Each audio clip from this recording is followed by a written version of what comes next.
Shalom semuanya, saudara sekalian.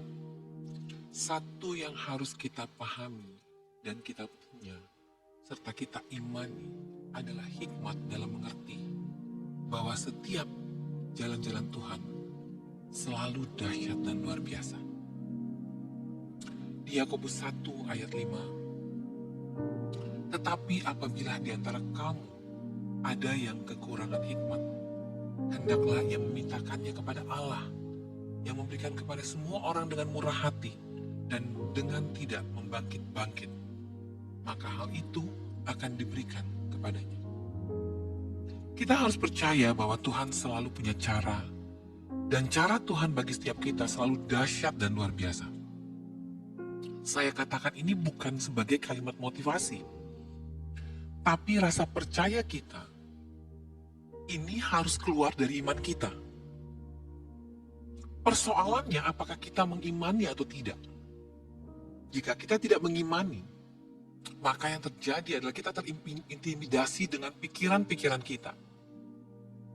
Di saat kita terintimidasi, kita akhirnya kehilangan iman kita. Kalau kita membaca ayat sebelumnya di Yakobus 1 ayat 2-3 dengan jelas mengatakan, untuk kita melihat setiap pencobaan-pencobaan yang terjadi dalam kehidupan kita sebagai suatu kebahagiaan. Karena ujian terhadap iman kita akan menghasilkan ketekunan. Namun jika iman kita sudah dikuasai oleh pikiran kita, maka kita akan bertanya-tanya, bagaimana kita dapat melihat setiap pencobaan sebagai suatu kebahagiaan? Sementara mungkin kondisi kita saat ini sedang dalam keadaan tertekan karena hutang, sedang dalam keadaan kesakitan karena sakit yang kita derita, atau dalam keadaan kebingungan karena kita nggak tahu harus bagaimana lagi. Kita merasa udah nggak ada jalan. Bagaimana kita bisa melihat semua itu sebagai sesuatu yang membahagiakan? Banyak di antara kita pada saat situasi seperti ini, kita datang sama Tuhan, kita berdoa sama Tuhan, kita mohon untuk Tuhan mengeluarkan kita dari pencobaan-pencobaan ini. Padahal, untuk kita bisa mendapatkan kembali iman kita bukan mengandalkan perasaan yang kita alami. Kita bukan mengandalkan pikiran kita. Kita andalkan keteguhan hati kita.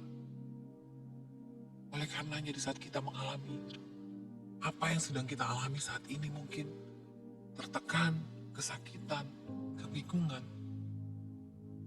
mari kita belajar berdoa, memohon dan meminta Tuhan untuk memberikan kita hikmat yang kita butuhkan untuk kita bisa melewati setiap masalah yang terjadi. Karena semakin lama pencobaan yang kita alami, maka akan semakin sulit kita untuk tetap mempercayai Tuhan. Yakobus 1 ayat 6-8. Hendaklah ia memintanya dalam iman dan sama sekali jangan bimbang.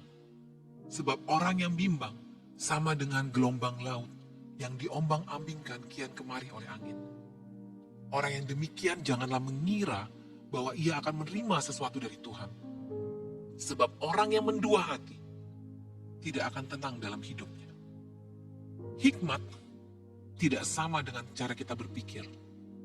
Namun hikmat adalah pengetahuan yang diterapkan dalam pikiran kita dan diaplikasikan pada kehidupan kita setiap saat.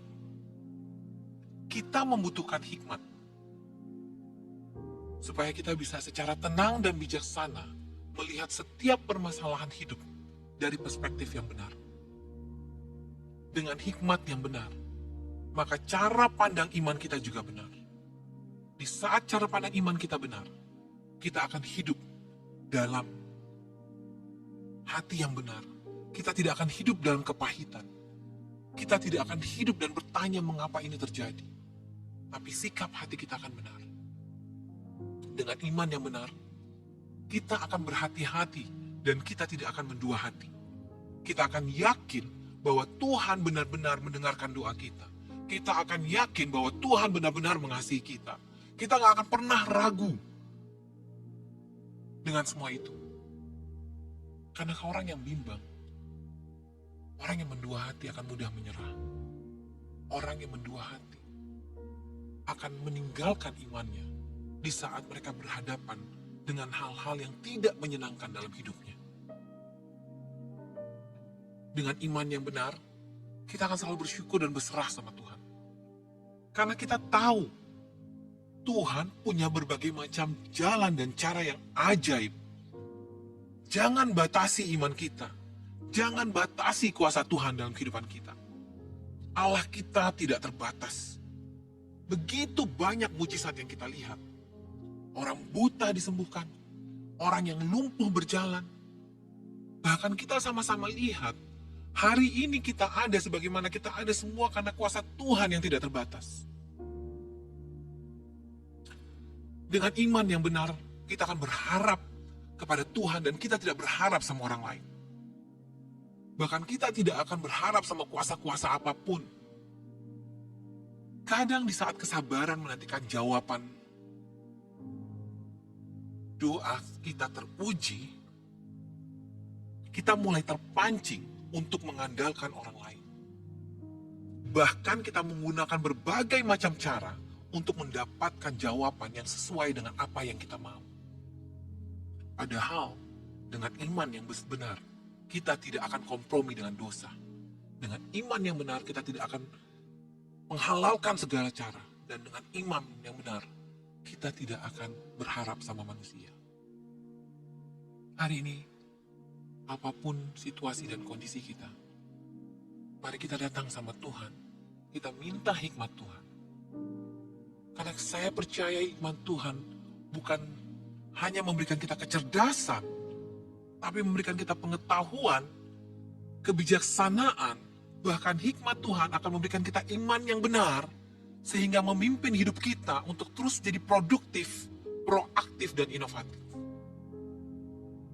Kita akan selalu melihat bahwa melalui setiap masalah yang ada, melalui penderitaan yang kita alami, Tuhan berikan kita kesempatan-kesempatan untuk bertumbuh dewasa dalam iman kita melalui setiap proses.